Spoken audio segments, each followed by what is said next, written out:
Welcome back to the final episode of the Made Up Podcast with me, your host, Nathaniel Hort-Ly. Today's episode is just going to be a review and look at the previous 4 episodes and what they mean in regards to social media as a whole. This one is little more edited, which is why I called it a Podio-esque cast. That was a joke. I thought it'd be funnier. It's actually really hard to say. It's supposed to be a video essay and podcast at the same time. And I will go into a little bit on my thoughts about the podcast format as a project a little later. But that's for after the intro. So let's hit it.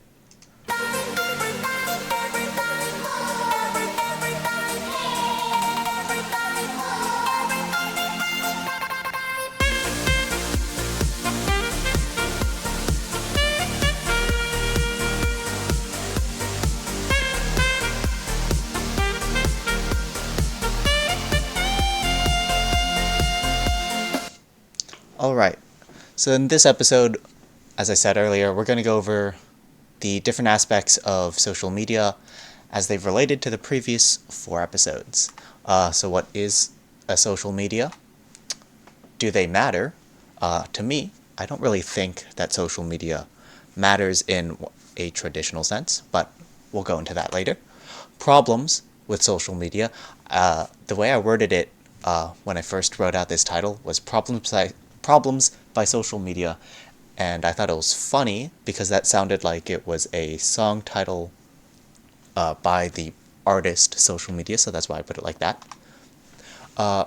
What should we study about social media? And improvements. In this section, I'll also talk about improvements that I think can go into, or that I think the class as a structure can have. And also improvements to social media that would, in my opinion, fix a couple of the issues that it causes. Right, and we're going to go back to the beginning.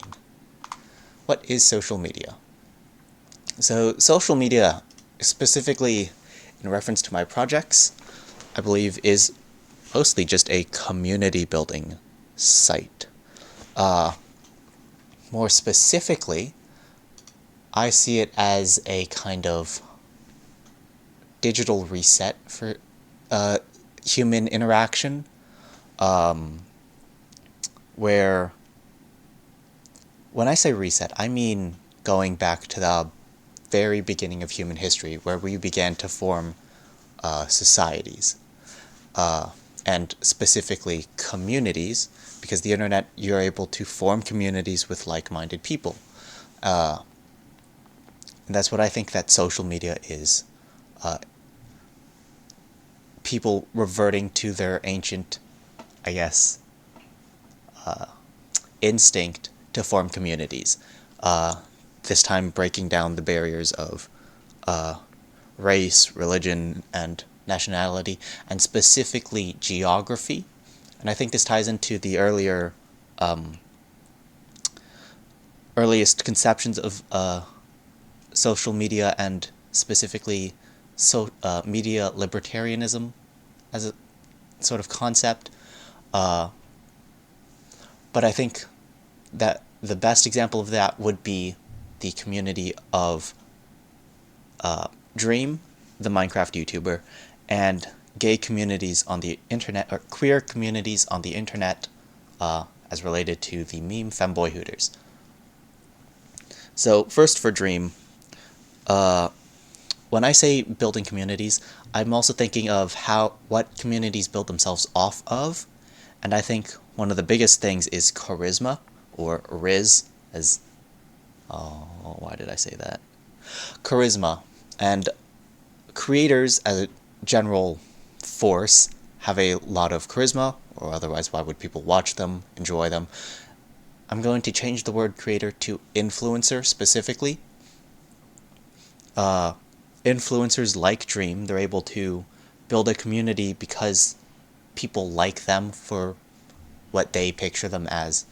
And that community is then able to, go out and do actual things in the world, like dox other Minecrafters that they don't like, stuff like that. Other Stan communities specifically are a lot more influential in real life. I think Dream is a bad example of a community formed on the internet. Or Dream's community is a bad example of a community formed on the internet, because one, they're very disliked by the rest of the internet. They're sort of hated. They're a punching bag. Dream himself has sort of played into that, not only with the recent allegations and things that he's gone through, but as a whole, just by being not one of the cooler Minecraft YouTubers. Let's see, how can I best explain this? Think of the people with charisma as like tribal leaders who take command of a group. And then for the Femboy Hooters meme and gay communities on the internet, and how they sort of self-select with, in this case specifically, sexual memes. Other cases it might be edgy memes. That they self-select their own community through shared experience and shared, not experience, but I have the word somewhere. Shared, I guess, proclivities. That makes it sound like they all diddle children. But no, like they all have the same level of interest in the same kinds of things. And they build communities by weeding out people who don't exactly fit in to those communities. I think that's another way that this is sort of creating new social formations. And back to the primal idea that I had. This would be like or outcasting a member of a physical community because they don't like fit in with everyone else or go along with traditions and stuff like that. So to me, that's what social media is. It's sort of a social reset, in a sense. So let's go to the next one. Also, wait, I forgot to use this. Think, Mark, think! You'll... Anyways, that was going to be funny because I did have an idea at the start of this project that... Actually, it'll come back later. I will use that again later. And it'll be incredibly fun, hilarious, and humorous, and things like that. Do they matter? They being social media. And I think for the assignment, why they matter. That's how it was worded. Why does social media matter? I think that social media is important because it, just generally connects people. And I'm not sure how exactly it plays into my projects because I didn't focus on any platforms themselves. I'm not sure how, I guess, they connect. I guess, again, with... I did cover a lot of YouTubers, and I think YouTube is a very interesting form of social media because it creates... it's not entirely community-based. It's a mix of community and leaders. The leaders being like influencers. But I said it doesn't matter, mostly because on social media you have the option to leave at any time without influencing your regular life. And there were a couple of articles about that that explain how the internet can influence people. With the first example was the moderators being traumatized, but then there's always people playing into social media's attention systems, like the gamification of social media and screen addiction, where people become obsessed with online clout and attention, and connecting that to my projects was kind of hard. But I think the best example, again, would just be the Dream Stan community, because they gain attention from everyone, but their main goal is to gain attention from Dream. They gain negative attention from everyone, they gain positive attention from Dream, and they're able to stay as a coherent community because the only attention that they crave is Dream's, regardless of all the physical or real life negative impacts on them that being a fan of his might have, like being bullied for having a L'Manberg flag, which is not specifically Dream. It's connected to the Dream SMP, but that is a separate thing. Honestly, I'll go into this at the end when I talk about improvements and stuff. Problems by social media. Problems caused by social media. I did bring 2 specific articles. That was the Stan account one, and also the Trauma Floor, and I mentioned those earlier because of all in relation to Dream Stans. I feel like I did write a lot about Dream Stans for this final project, just because their community ties the most in to everything else that we've talked about. Or specifically, everything else that we've talked about that has been asked of us to reflect on in this project, which is unfortunate for me, because I don't like the Dream community that much. Nor did our research. One, it went fairly deep, but also because we don't know enough about it, we don't know how deep that deepness is. And 2, going deeper into the Dream community, the less and less I liked them.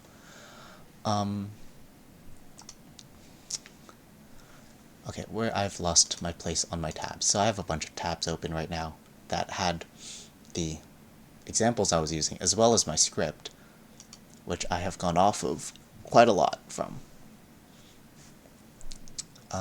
Give me a moment.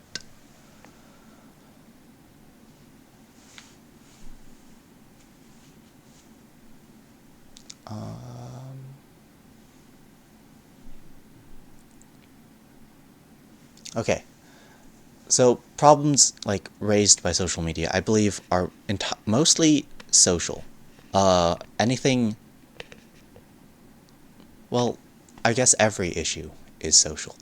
That's not in my script, but it's a realization I've made now.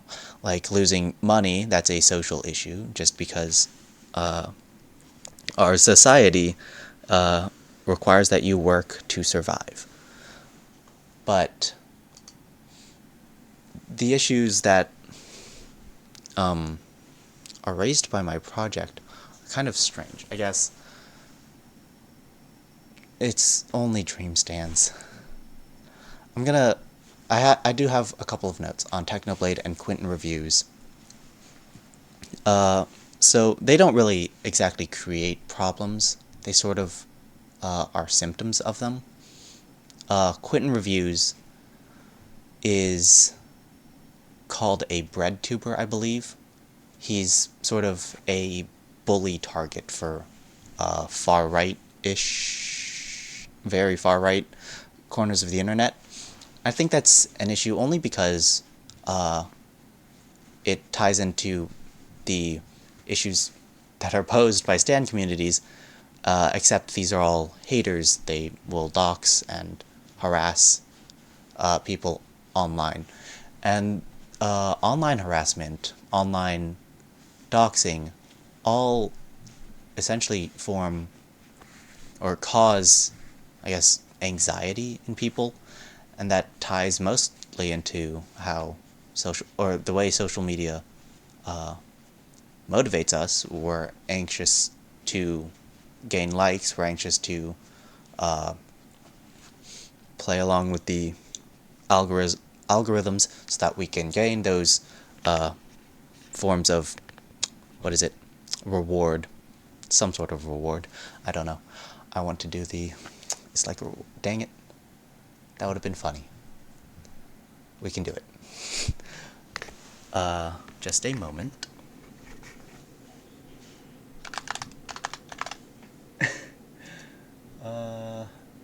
This is actually just a TikTok sound from the movie Django Unchained. And I didn't know that until I actually saw the clip, but It's like a reward. that. But the reward is sort of turned into a negative form of interaction. And I think that's one of the biggest issues on the internet. Just negative social interactions. That's pretty much everything. That encompasses so many things, but that encompasses bullying, doxing, and harassment. Harassment is different from bullying to me, but okay. I am going to just... What should we study more about social media? I put down this boring classmate quote, just because that sounds like something a boring classmate would talk about. But I think one of the most interesting things to talk about on social media, not just being communities, like how I discussed in my fourth project with wanting to focus more on communities rather than creators themselves, or the way I guess more influential and charismatic people interact with the internet. I guess what I do also want to study more is that how charismatic people interact with the internet and their communities. I think it was... Yes, I do have it up here. It's the Pinky Doll article from... I have to scroll up a bit. From Vice. That talked about her essentially just doing it for the money. I would like to study people, I guess, who don't do that. People who, put in more effort to their content, who might not be gaming a system, but still fill a niche on the internet that is filled kind of in real life by regular academics. One of those people who might not be academic, but is related to my projects, is Technoblade. And this is the one section I have a lot on him. Technoblade and Quentin Reviews. This is the one section that I have a lot on both of them. They both put, I guess what you would call, effort and liveliness into their content. That's respective. Effort into Quentin Reviews, liveliness into Technoblade. I say liveliness to connect it to the readings, but what I mean is, I guess, authenticity, which is also connected to the readings, but not in the live stream part. It was just in the general influencers. One of the things is, I don't think my influencers wholly fit into the definitions of feigned authenticity it's professional amateurism and feigned authenticity specifically that I don't think the influencers I picked play into. They might, and they might just be very good at it, but from what I've been able to tell, they're legitimately authentic with their content. And I don't know how you would study that, because it would require a lot more effort going, I guess, essentially to physically interview them. But that's another thing that they, I guess, do. The internet itself studies itself, and that's one of the most interesting things I find about it. People who would go and... I don't think anyone mentioned this, but there is a person named Christian Weston Chandler, Chris Chan, I think we did in class, for one of the discussions. He's like the most documented person on the internet, and the people who document him are bullies, and they're essentially bullying him slash her. I'm not entirely sure what pronouns I would use. I'll use him, or he, him pronouns for now. But people will go and document his life as a internet personality, and also an authentic person who shares their legitimate experiences online. And I don't know, following that, or understanding those legitimate experiences and then being able to contrast it to the fake ones would be very interesting. Like contrasting that to, say, a Mr. Beast clone. Not Mr. Beast himself, just because I think that Mr. Beast is somewhat genuine, or at least is so rich that his acts are genuinely helpful, regardless of the incentive that he does with them, or the incentive that he has for doing them. And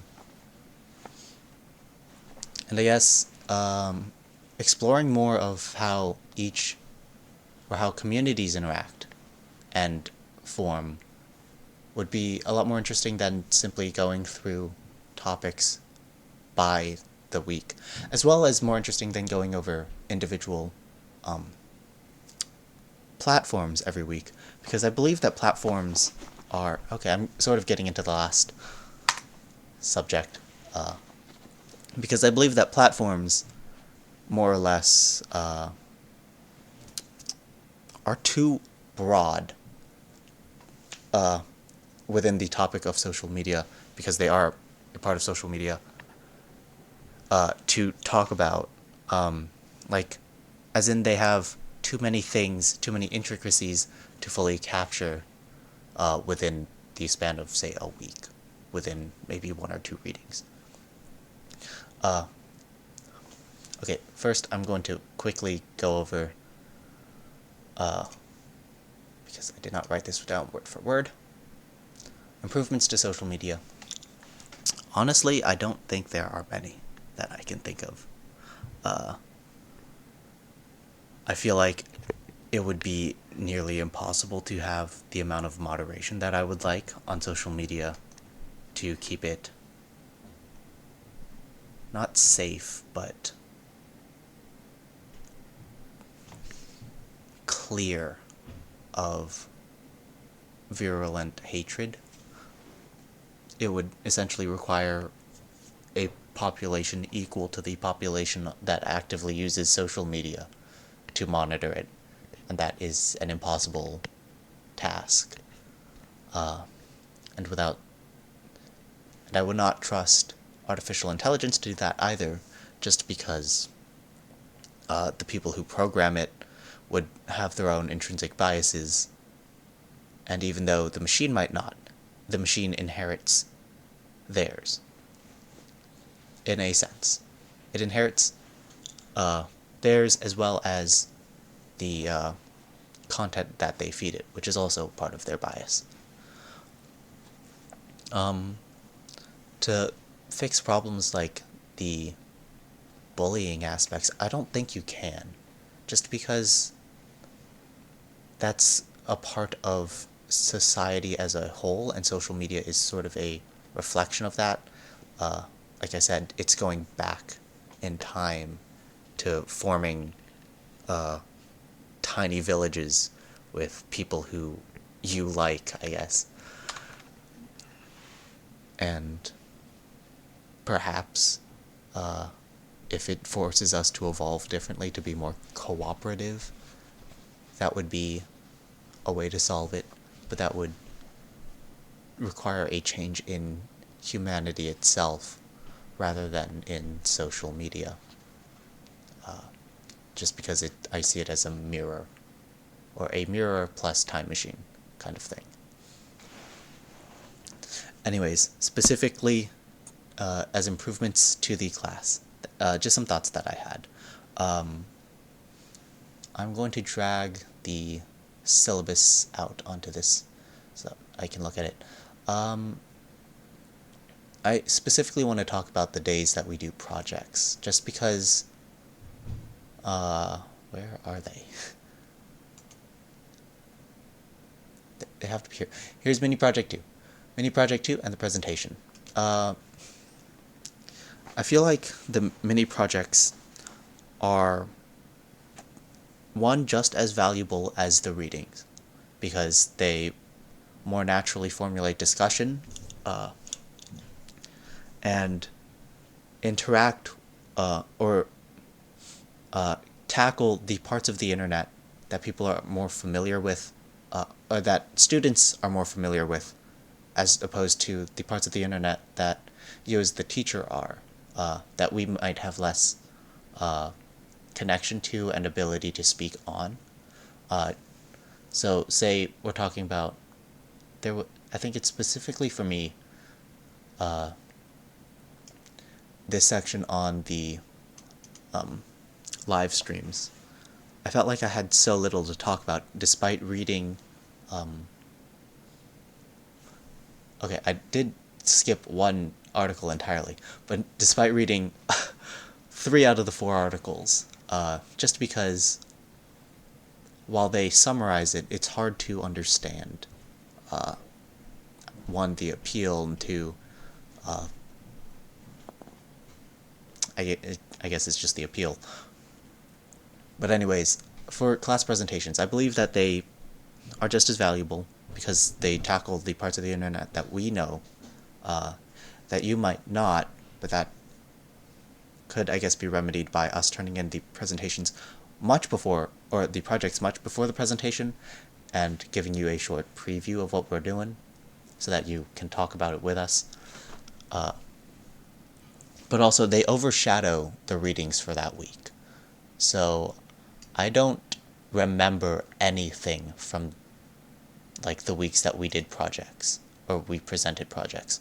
Because even though I read, or at least skimmed, okay, so I read for the first couple of weeks, but by the 3rd and 4th week that we had projects due at the same time as readings, I stopped reading them because it felt like a waste of, I guess, my time when I could also be working on the project. Or, well, not. Anyways, I guess my idea was that instead of structuring the class to include these readings, I guess you remove them almost entirely and dedicate maybe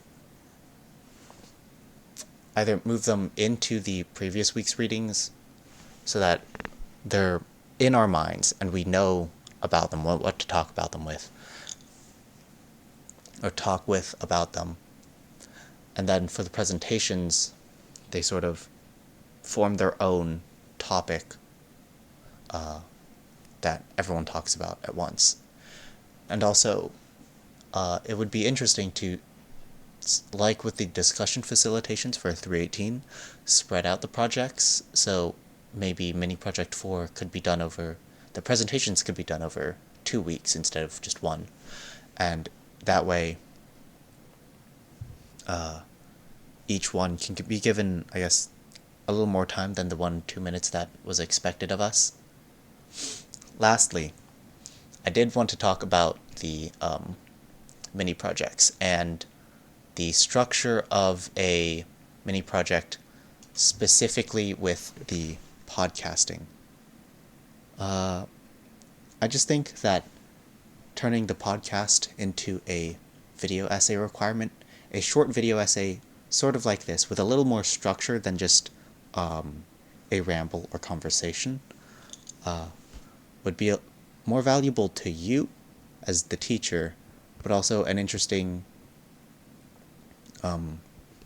experience for the students as well, just so that they can learn a bit more about social media, because this is a trend, though, both podcasting and video essays. Maybe change them as they evolve. But